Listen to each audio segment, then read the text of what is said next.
Better service delivery in the marginalized northern areas and townships, alternative energy sources to curb load shedding and political stability are all top of the agenda for newly elected Nelson Mandela Metro Mayor Retief Odendaal.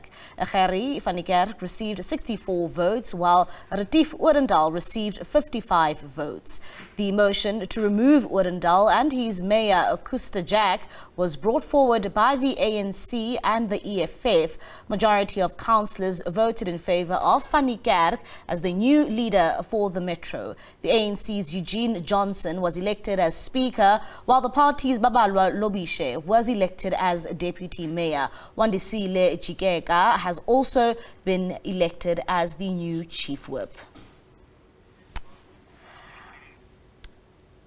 Joining us now is indeed political analyst Dale Kernley as we try to make sense of the politics that are playing out in the Nelson Mandela Bay Metro. Thank you so much, Dirk, for joining us here on the late edition. Another mayor from the DA has been removed through this motion of no confidence. What's your immediate reaction to that?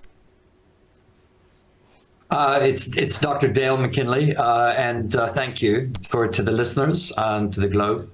Look, this is part and parcel of a series of political decision that was taken by the ANC and the EFF to basically oust all of the DA mayors and coalitions that they could.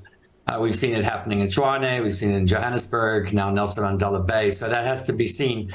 That's really what the reason why this has happened, and what's behind that is a particular decision is made. And then with the support of other smaller parties, such as the Northern Alliance, you get this election. So this, what impact it might have on service delivery and other things. Remember that the ANC itself was then replaced by the DA just over a year and so ago. So this has gone back and forth for quite some time. I don't think it would have a great deal of impact in terms of the service delivery issues, because it seems as though the politicians are more interested in who gets control than they are in actually delivering services to the people. So this is the real issue. The politics behind it is quite predictable because the decision has been taken, and where the ANC and the EFF have a majority, they're going to oust those DA mayors, and they're going to replace them with whoever it is, the member of their coalition or smaller parties, to cement that. And that is going to happen wherever they can do that. So it has to be seen within that context.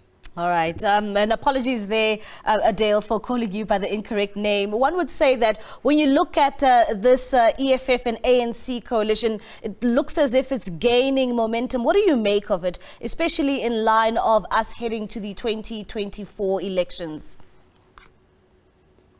Well, I mean, the real question, obviously, if you think about the upcoming elections, is whether or not these EFF ANC coalitions are going to be able to change things that are going to make people support it. I mean, that's the bottom line in politics, is electoral support. So, that's the proof is in the doing. If the government can change, you can have a new mayor. Does anything really change? Therefore, do people's perceptions change, their support, their decisions about who they might vote for in the upcoming elections? That's the real question. And it's from what we've seen so far, as I said, I don't think in terms of these coalitions, it doesn't seem, at least let's take Johannesburg as an example, there is a lot of things that need to be sorted out in terms of service delivery. There's certain things that are being done, but other things that are completely being ignored. And so that's the real issue. I'm not convinced that it's going to make a huge bit of difference. In fact, it could hurt the chances of the EFF and ANC if they don't deliver. If things don't get better, and then people will blame them for that, and that might have a negative impact on the polls. But it's too early to say at this stage. And we've seen Retief Odendaal from the Northern Alliance now stepping in as the new mayor. Heading into this motion of no confidence, he had said that the DA's Retief Odendaal did not prioritize the northern areas. Do you think that those reasons hold any weight, or is it just here political parties are trying to see what they can gain from this new coalition? No, I think the political musical chairs also reflect, besides the political parties themselves, they reflect who the political parties represent. So if you, I mean, if you think about it in the context of what the ANC claims it represents, well, it claims it represents the people in the townships, the poor, the working class people, and those that are more marginalized, as opposed to the DA, which would historically draw in upper middle class, business possibly, and others that are more inclined to their policies. So if you're going to, when political parties get into power, they take care of their constituencies if they're smart.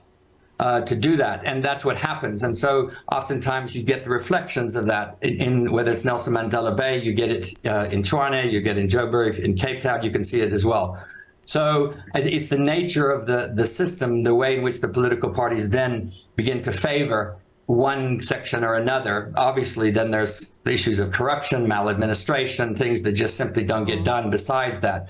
And that's the real issue, is whether or not these coalitions have competent individuals who are more serious about running local government than they are about occupying political office. And lately, Dale, I mean, we've been hearing this rhetoric of bringing stabilities to municipalities so that we can see service delivery. Do you think that maybe this time around, this coalition can have the ability, to stabilize and to survive, especially considering, how tumultuous the issues of the Nelson Mandela Bay have been over the past couple of years?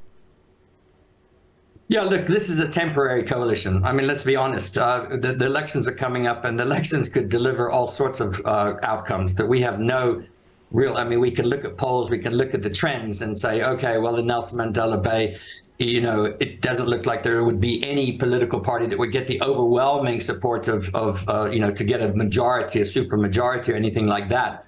So it's somewhat predictable, but the question is then who holds the balance? And the smaller political parties, how many votes do they get? Because then they play the kingmaker, so to speak.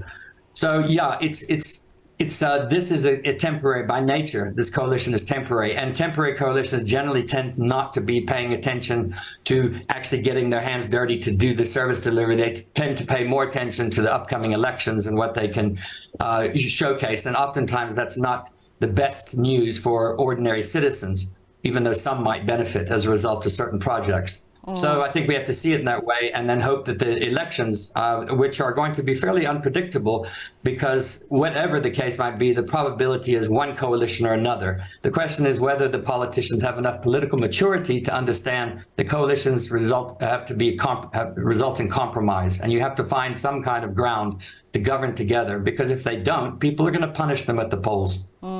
And coming to this latest move in the Nelson Mandela Bay and, the recent rhetoric coming out from the DA's John Steenhuisen, coming to that moonshot pact going into the 2024 elections. Of course, we've seen Niekerk now jump ship and, of course, removing himself, who was a smaller party, essentially, in the Nelson Mandela Bay. What does it say about that moonshot pact if we've seen, some parties, especially in this region, change its allegiance?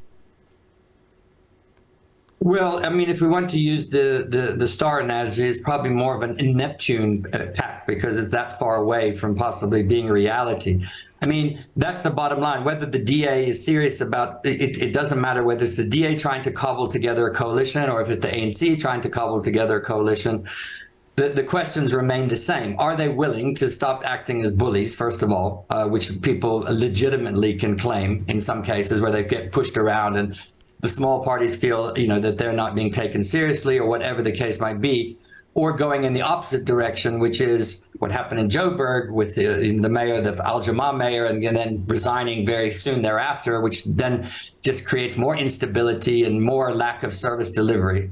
So they have to take those things seriously, and it's the question of whether or not, in this context, they're willing to do that. I think that's the question that's irrespective of Nelson Mandela Bay. We're seeing these things happen all across the way. In KZN, it involves the IFP as well, and then obviously in the DA in Western Cape, which is a little bit different. But this is the question that's going to be facing us in all local government elections coming up and national elections, which is, are we now democratically mature enough to have coalitions? All right. Thank you very much, Dr. McKinley. Of course, that is political analyst Dr. Dale McKinley there, just giving us his insight in terms of what has taken place in the Nelson Mandela Bay Metro.